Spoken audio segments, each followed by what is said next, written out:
सोचा है जिंदगी असल में क्या है?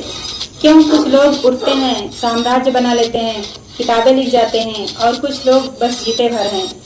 तो बहुत पहले एक आदमी था, नाम था सुकरात। उससे पूछा गया सबसे बड़ा ज्ञान क्या है? तो उसने कहा अपने आप को जानो। लेकिन उसने कुछ लिखा नहीं, क्योंकि वो जानता था असली ज्ञान कागज में नहीं, इंसान के भीतर होता है।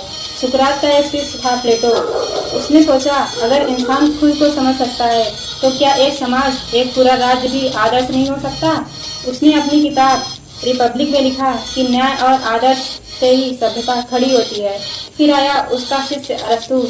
उसने कहा मनुष्य एक सामाजिक प्राणी है, यानी अकेले जीना उसके लिए संभव ही नहीं। उसे दूसरों के साथ रहना है, सीखना है और समाज को आकार देना है। और यही अरस्तु आगे बढ़कर कहता है एक ऐसा शिष्य सिकंदर। सिकंदर ने सिर्फ चंद सालों में आधी दुनिया जीत ली। क्यों? क्योंकि उसने अपने गुरु की बात मानी कि ज्ञान ही असली हथियार है।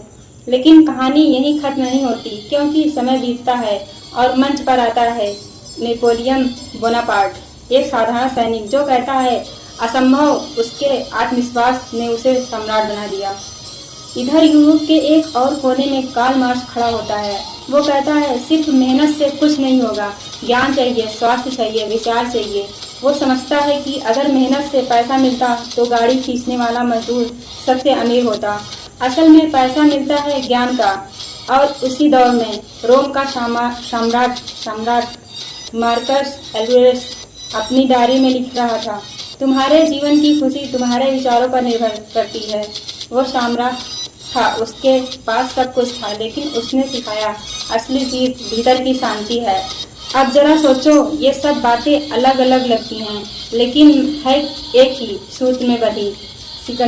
सुकरात ने कहा खुद को जानो, प्लेटो ने कहा आदर्श सोचो, अरस्तु ने कहा समाज बनाओ, सिकंदर ने दिखा दिया ज्ञान में शक्ति बनती है, नेपोलियन ने बताया असंभव कुछ नहीं, मार्क्स ने कहा सही ज्ञान ही संपत्ति है, और मार्क्स एलुरियस ने सिखाया सच्ची शांति आत्मा में है। लेकिन जिंदगी सिर्फ विचारों से नहीं चलती, जिंदगी दबाव मांगती है, तनाव मांगती है। लोग कहते हैं स्ट्रेस मत लो, चिल करो, पर सच ये है तनाव तुम्हें बनाता है, बोरियत तुम्हें मार देती है। लोहा आग में तपेगा तभी इस्पात बनेगा, और पुरुषार्थ भी। लड़के बात करते हैं, मर्द काम करते हैं, लड़के खेलते हैं, मर्द निर्माण करते हैं, लड़के सम्मान मांगते हैं, मर्द सम्मान कमांड करते हैं, लड़के दर्द से डरते हैं, मर्द दर्द को बदल देते हैं उद्देश्य और लाभ में। अब तुम सोचोगे पर क्या अच्छे लोग दुनिया चलाते हैं? नहीं, दुनिया उन्हें नहीं मानती जो सबसे ईमानदार हैं। दुनिया मानती है उस इंसान को जो उन्हें विश्वास दिला दे कि वो अजेय हैं।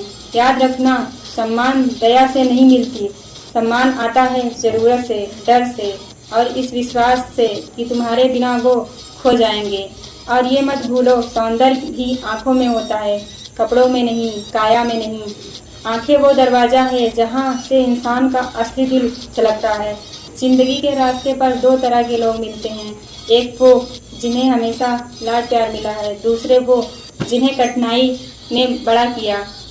और पहले वाले व्यापार में हार जाते हैं, दूसरे वाले साम्राज्य खड़े कर देते हैं।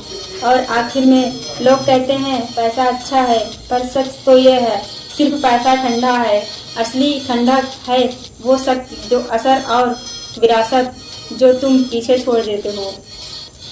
सुनो, ये कहानी सिर्फ दार्शनिकों, राजाओं, सम्राटों और विद्वानों की नहीं है, ये कहानी है हम सबकी। तुम्हारे भीतर भी सुकरात का प्रश्न है, प्लेटो का सपना है, अरस्तु की बुद्धि है, सिकंदर की हिम्मत है, नेपोलियन का आत्मविश्वास है, मार्क्स का विचार है और मार्क्स एलुरियस की शांति का है। अब सवाल ये है, क्या तुम उन्हें जगाओगे या बस भीड़ में खड़े होकर किसी और की कहानी सुनती रहोगे? लाइक करिए, शेयर करिए, कमेंट करिए। स्नेहा के